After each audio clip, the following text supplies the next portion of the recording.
คำก็คือจางนอนละเมืองเลี้ยงมาหนึ่งเขียนเจอถึง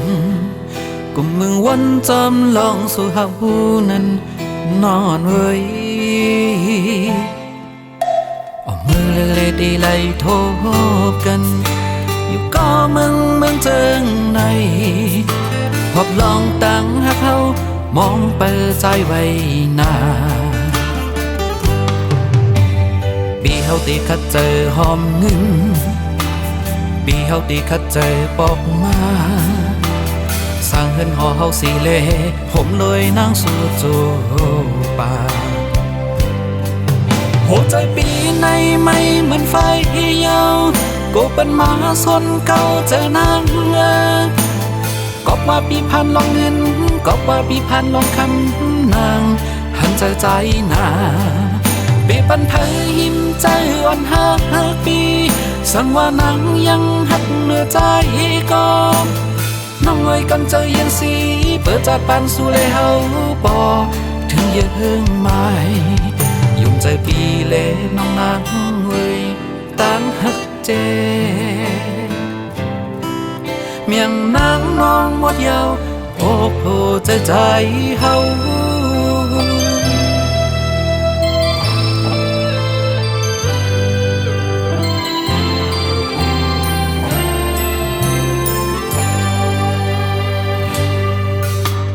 กำคำก็คือจางนอนละ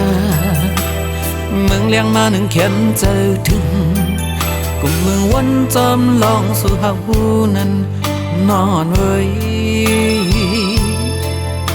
ออกมือเลยดีไล่โทบกันอยู่ก็เมืองเจิงในพบลองตั้งหักเขามองเปิดใจไว้นาปีเฮาตีคัดเจอหอมเงินปีเฮาตีคัดเจอปอกมาสร้างเฮือนหอเฮาสีเล่ผมเลยนั่งสู่จูป่าหัวใจปีในไม่เหมือนไฟยาวก็เป็นหมาสนเก่าใจนาง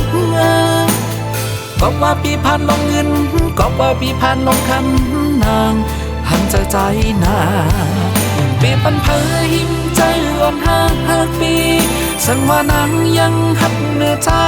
ก็น้องไว้กันเจอยังสีเปิดจัดปันสู่เลยเฮาปอถึงยังไม่ยุ่งใจปีเล่น้องนางเอ้ยตั้งหักเจเมียงนางน้องวันยาวโอ้โหใจเฮา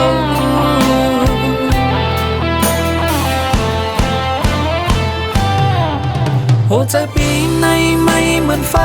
ยาวก็เป็นหมาสนเก่าเจอนางก็ว่าปีพันลงเงินก็ว่าปีพันลงคำนางหันใจนา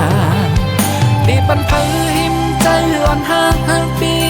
สั่งว่านางยังหักเนื้อใจก็น้องไว้กันใจยังสีเปิดจัดปันสู่เลยเฮาปอถึงยังไม่ยุ่งใจปีเล่น้องนางเอ้ยตั้งหักเจเมียงนางน้องหมดยาวโอ้โหใจ